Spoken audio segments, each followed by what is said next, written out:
It's the Hot Pockets MLG pregame show coming at you from Raleigh, North Carolina. And guys, we're talking about some of the top Halo 3 teams competing here this weekend. And it's time to talk about the Big Five.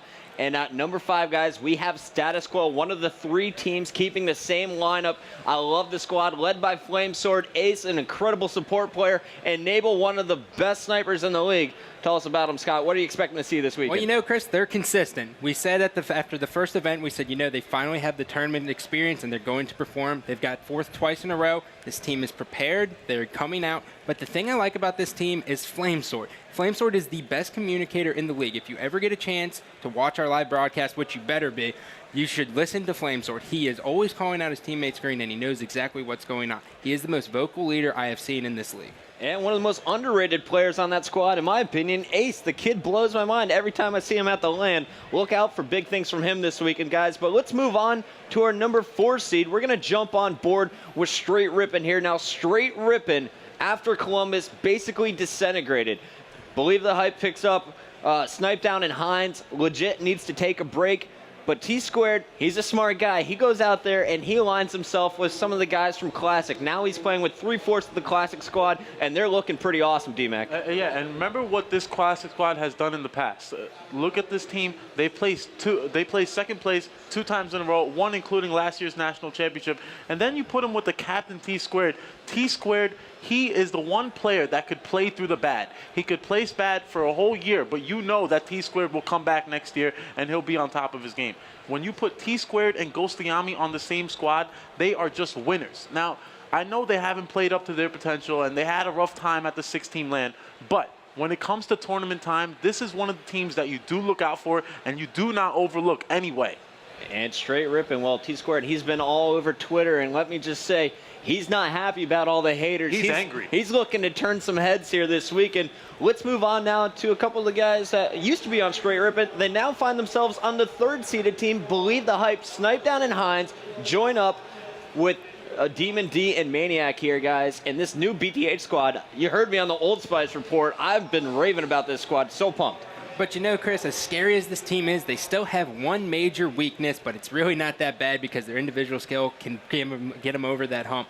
And that's they don't communicate that well. They're really quiet. And the thing is on their teams in the past, they've just been, everyone caters to them, but now they're finally on their own. But the thing is you can't count this team out. They have Demon D and Snipe Down, the 2 best players. You're watching Demon D do this, but I'm telling you, Snipe Down gets the sniper for a reason. He is the best sniper in this league. And I have to say, watching them at the 6-team LAN, I love their play style. They had Demon D sitting back, the other 3 guys constantly in your face. I think if they do that here in Raleigh, they will be overwhelming some teams.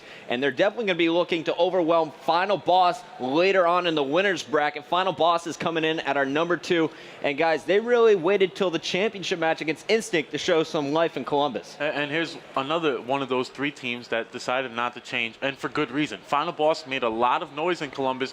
You saw them almost take Instinct to the very end, to that game 11, but it didn't quite happen. But Final Boss has had 3 months to come in prepare, and they've done great at both the LANs in between.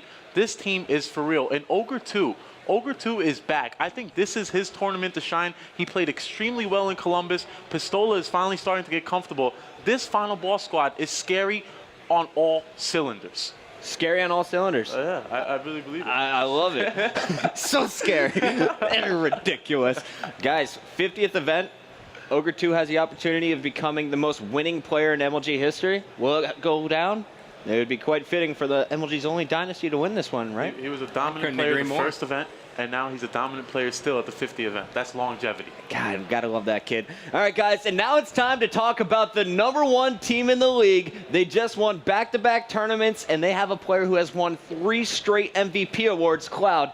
It's Instinct. Check out the lineup here. You got Lunchbox and Roy. They helped start this thing, and they picked up Cloud and Elamite this season. And you know, you said it right there. They have a player who's won 3 events in a row, but they also won a 2-peat. This team has yet to get lazy this season, and until they do, no one is going to beat them.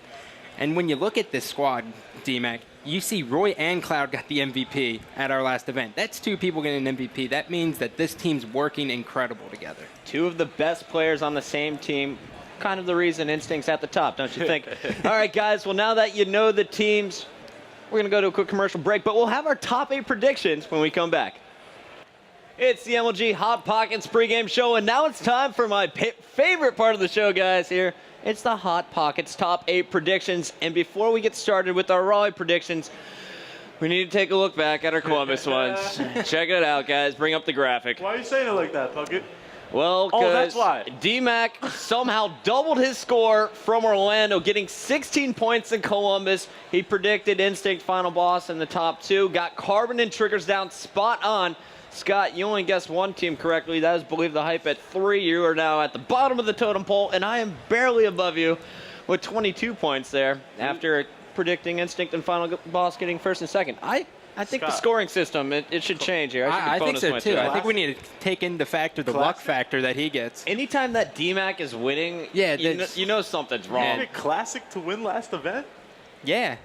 Yeah. You had him in the top 3, didn't you? All right, guys. Well, let's regain our focus here. Let's take a look at our predictions here for the Raleigh event. D-Mac, kick us off. Well, I'll start with my predictions. Top 5. Dynasty is going to finish top 6. Straight Rippin' at 7. And Darkest Hour, I have finishing out the top 8. No Carbon. Yeah, and look, can we bring up the scoreboard one more time? Just for those of you who are unfamiliar, we've only done it twice. Here's number 3. Here's the scoreboard of how it works.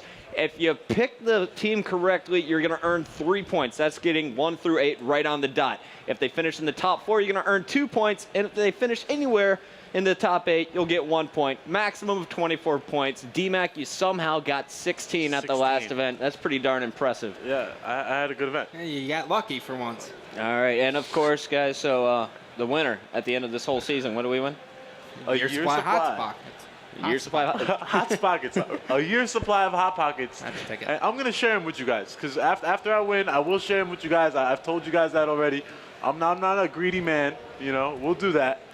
But I am going to win, though. He is going to win. Guess what? It's the Hot Pockets pregame show with Chris Puckett. I already got it. All right, guys, we're going to a quick commercial break. When we come back, we're going to take a look at some of the key players that are competing in tonight's Friday Night Kickoff. It's going to be awesome. Stay tuned.